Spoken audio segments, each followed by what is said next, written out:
You have to do your own investigation, because we're seeing a lot of those houses that are in the area where the pollution took place, where the plant failure took place. We're seeing a lot of those houses on the market for sale. And a lot of you that I noticed that said that you're looking for agricultural land, you're not from Georgia, so you don't know what took place.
We're back here working on the fence today, and we just got through hanging up some of the no trespassing signs that was sent to us by some of the people that donated to us online to help us defend our property. So right now we're working on our interior fence installation. The bad thing about it was a big storm that came through, and so right now what we're concerned about is this tree that's getting ready to fall on the work that we're doing. Let me show you real quick. See this tree right here?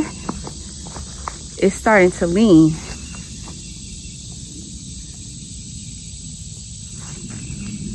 It is starting to lean right here, and this is what we're working on. So doing our first cattle fence installation and trying to get this part right, because this is the part that curves and goes across into the other area of the property. So trying to get this cut off and done right. So you just have to excuse how sweaty I look out here, because this is kind of close to where the creek is. And as you can see, there's like a canopy of trees down here. And when there's a canopy like this, it just makes it like a sauna. So it's pretty much a strong sauna over here where we're trying to do the fence installation. We're just trying to get all the posts correctly done, and then we'll focus on the rows. But what's really crazy, I was telling Dad, because I have like hypersensitive smell, hypersensitive hearing, and I was like, Dad, do you not smell that? So I was wondering, why is it that we have not seen the mama deer for the babies that have been nursing? So she had 2 twin babies, right?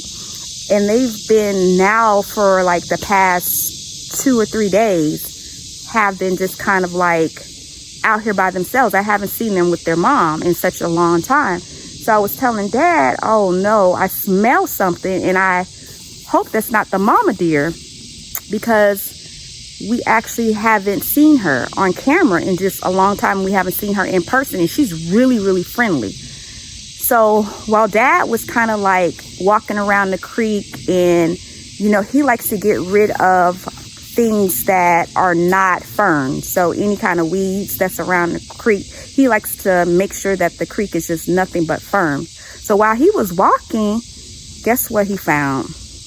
The mama deer.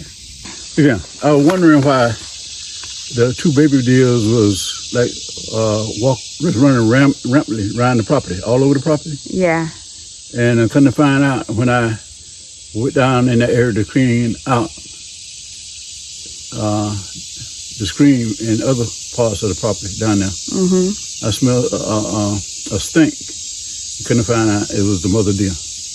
Did you notice any holes in her?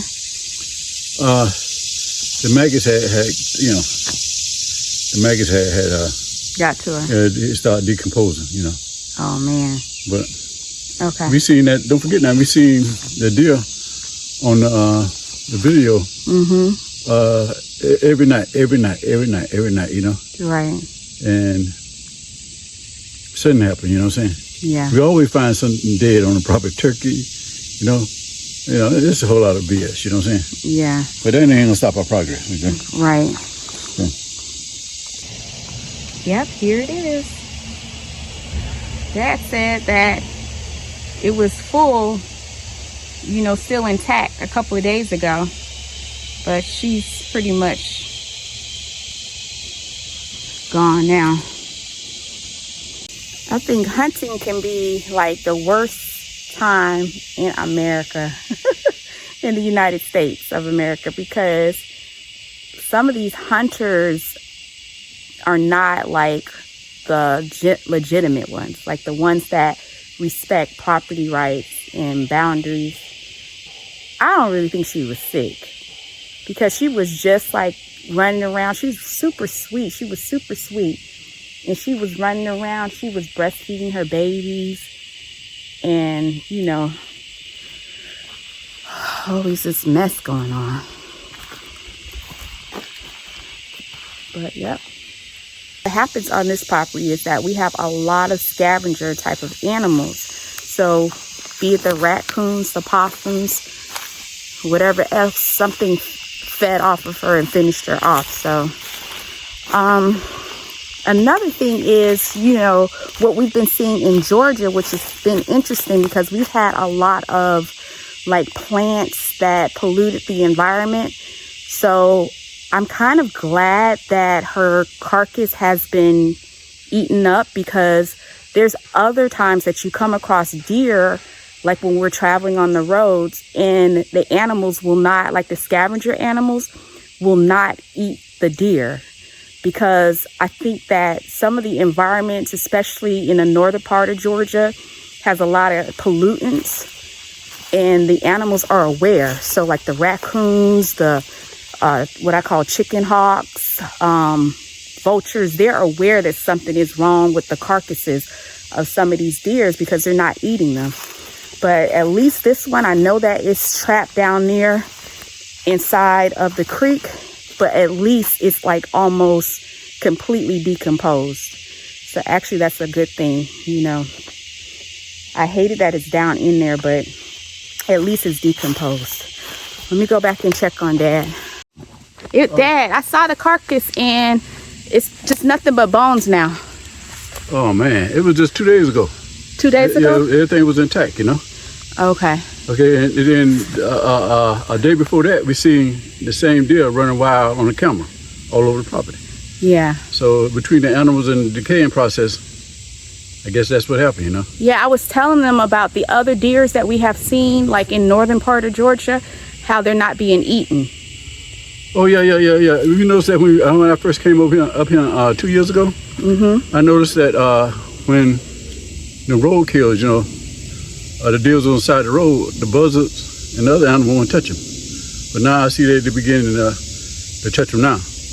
After 2 years. Yeah. Something about the pollution, something was happening, you know. You know, but you better be careful about eating the wild stock, because if the buzzards don't eat them, it's something wrong with it. Something wrong. Something wrong. Okay, Dad. So let me get back to work, okay? Let me finish this up. Okay, go ahead, Dad. Okay, Like Dad said, you heard it from his mouth. He was the one that brought that to my attention, because out of Florida, you won't see no roadkill just like staying there and never decomposing. They don't play. The buzzards down there don't play. But here, for like the past 2 years, and I really think it has to do with the plant that had, you know, the pollution issue, that kind of like they did a cold red alert or something like that in Conyers.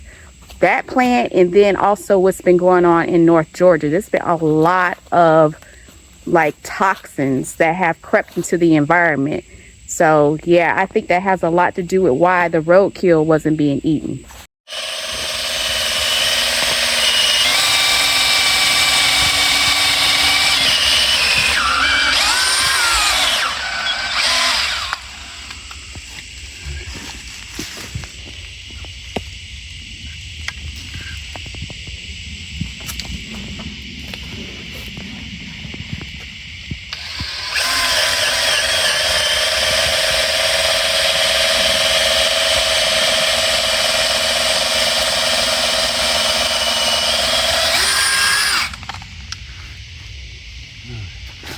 But it's coming along. So we're doing our own fence installation to save. I think we're going to save roughly around $6,000 on this for doing it ourselves. So y'all pray for us, because you know. What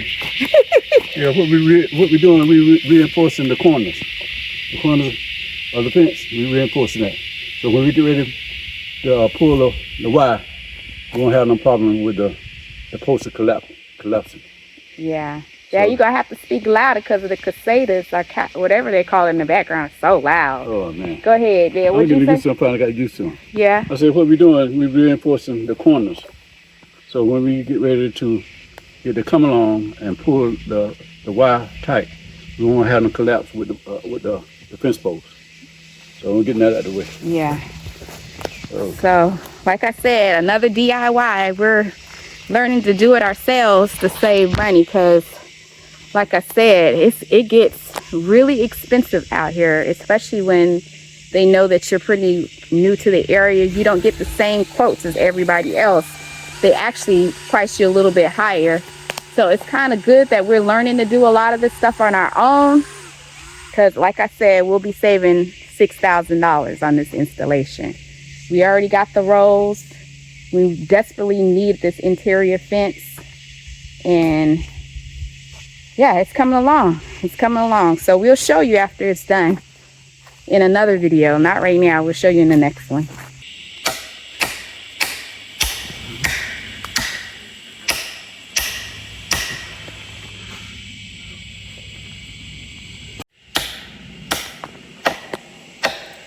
Yeah, I saw sparks come out of that one. Oh, yeah.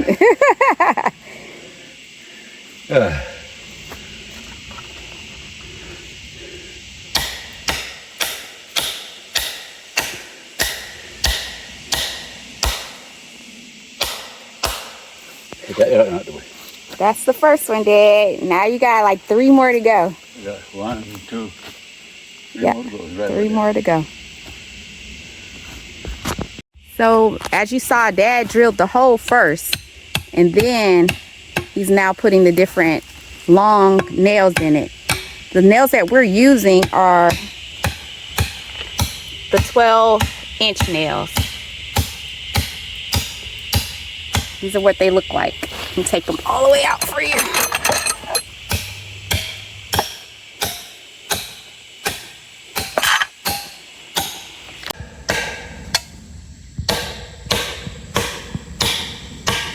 So while Dad is working on the fence installation, I want to show you something that someone had asked about online, and it's about our composting. We're starting to work with what I call like the cylinder compost, where you take the actual fencing and you put all your debris in there in order to make black soil. So we have 2 of these. We're just kind of like testing out right now, and they're really, really big. So Dad and I had put this together a long time ago, and we just keep adding to it and adding to it. Let me give you a closer look of what it looks like. Yep. This is how we're doing our compost. And what's in it is kind of like what we had harvested and what's left over. So, yep.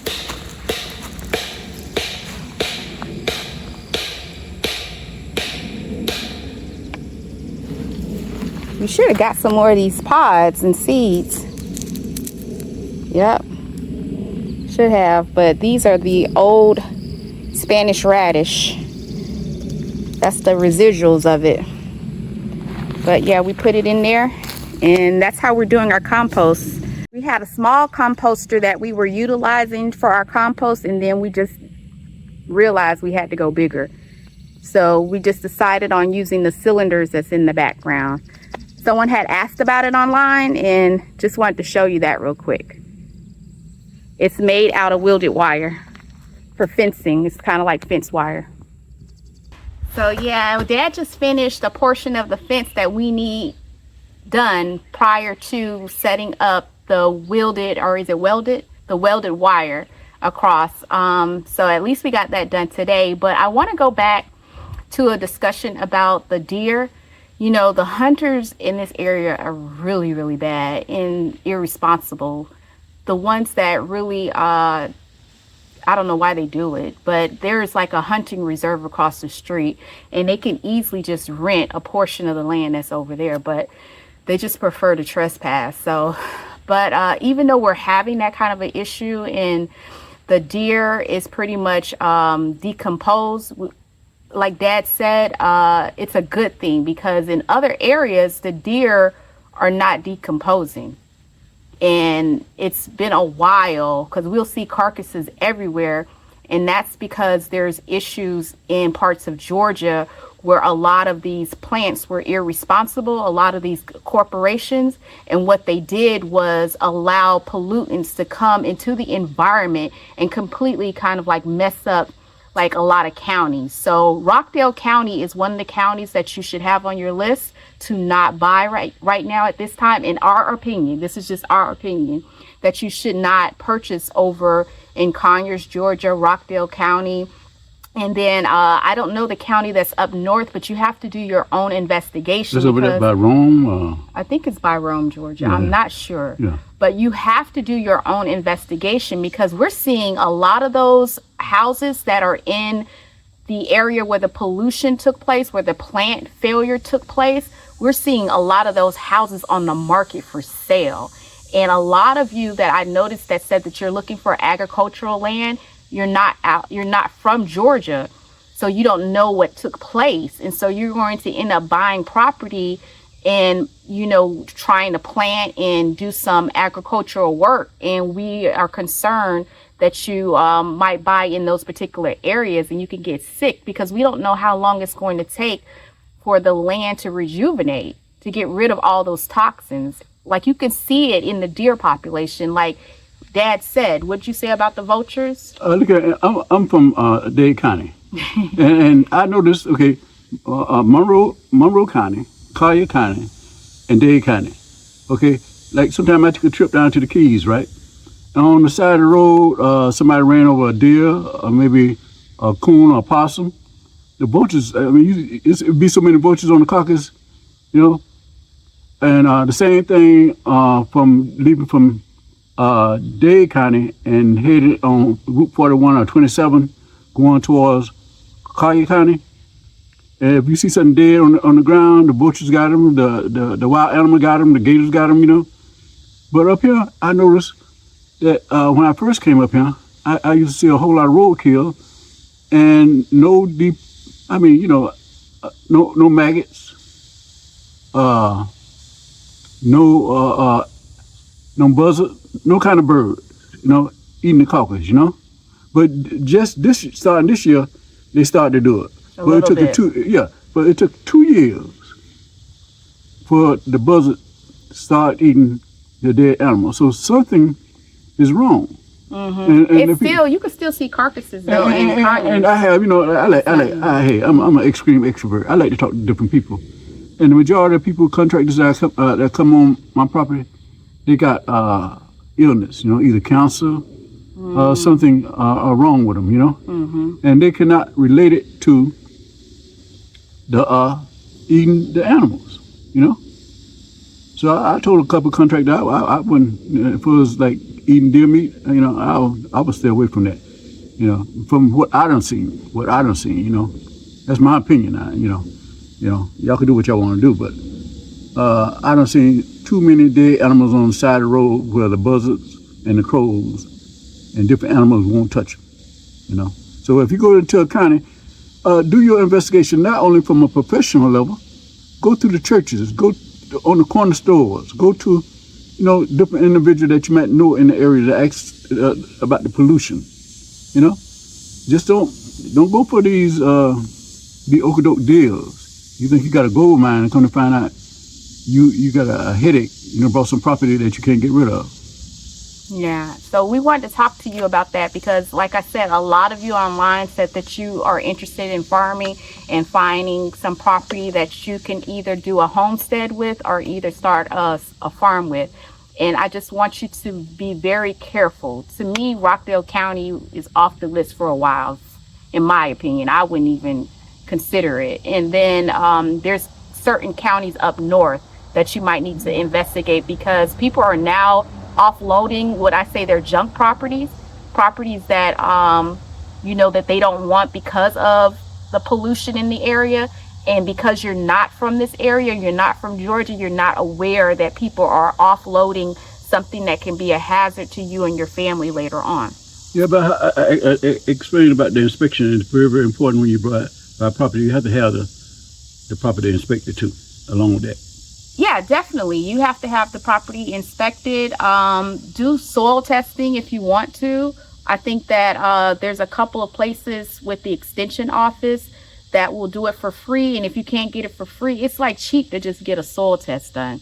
So make sure you do that for yourself. It doesn't take anything to dig up soil and have it tested prior to buying the property and to do your due diligence period. I did that during my due diligence period. When I purchased this land, I did soil testing and I also tested the creek because I'm not, you know, trying to get my family sick. I want to make sure that it's a good buy. And, you know, it's important no matter where you purchase, even in some of these subdivisions, if you plan on planting food into the ground, please get a soil test done. Please look up the history of the property prior to purchasing it. And that's what we want to tell our community. Like we said, we found another dead animal, but, you know, just like the turkey, you know, somebody killed the turkey right before Thanksgiving. And now with the deer situation, we are just happy that it decomposed. You know, I think the hunters are crazy around here. I think that we seen the deer on the video screen the day before. The day before. And it will breastfeed the babies right in front of us. And then when we come out here, they be together, and guess what? They don't run from us, you know. Yeah. They don't run from us, you know. But cover your investment. It's very, very important to cover your investment, you know. Yeah, like as you're building your real estate portfolio, make sure that you do everything to ensure that it's a good buy, and that it's not going to be something that you regret in the future, and that it's not going to be a health hazard to you and your family. Yeah, and talk to everyday peoples in the neighborhood, the people at the different restaurants, the people at the different gas stations. Ask them about their opinion of the area, you know. And not just that, you can actually, AI is becoming really popular. Use data dive with AI and ask the questions. Ask some legitimate questions about what has taken place in terms of pollution in the area that you're seeking to buy. Yeah, I had forgot about that. AI is, I mean, technology is there too. Yeah. So asking people in the community, people might not necessarily disclose, but you make sure you question them. Just like, you know, when you're buying a house, a lot of people don't know that here in the state of Georgia, they won't tell you that somebody died in the house unless you ask. So you make sure you ask about the pollution in the area, make sure that the person discloses what has happened. And really that's it. You know? How about the graveyard issue? That's another thing. Maybe that's for another video. You know? Yeah, I think we touched on that before. Okay. But we can touch on it again in another video. So we're just going to stick with talking about the pollution because like we had another deer killing, and we think that, you know, because it's just the deer was not sick. You know what I'm saying? It was a young mama deer too. So for it to be dead and then like we said, and run up in the screen with legs up. Yeah, man, you know. Yeah, that's bad though. Yeah. So anyway, like we said, we'll do another video too about the fence that we're working on. It's coming together, like we always tell you, slowly but surely. And we really appreciate everybody sticking by us and helping us with this process. Everything is going to turn out beautiful on this property. We're really excited about things to come. And like I said, thank you for your prayers and for safety for us and safety for our property. We got new cameras, as you saw in the video, and we've been installing them around the property. So everything's coming together slowly but surely. So you have to learn how to take one day at a what? Take one day at a time. One day at a time. And have faith. Yeah. What does it say, Dad? It says faith over fear. Yeah. You have to also have faith over fear. So. And tell them who gave you that shirt. Oh, this is my mom. You know my mom, she just out of the blue came out here yesterday while we were working. We were sweating. We were actually fussing with each other yesterday because it was crazy. The weather wasn't right. It was just one of those days. And my mom just came out of nowhere and said, hey, I got something for you. And she gave me this shirt. So, but yeah, it's faith over fear. So anyway, guys, thank you for watching this video. Thank you for sticking by us, and remember to like, comment, share, and subscribe. Thank you for watching. Have a great day.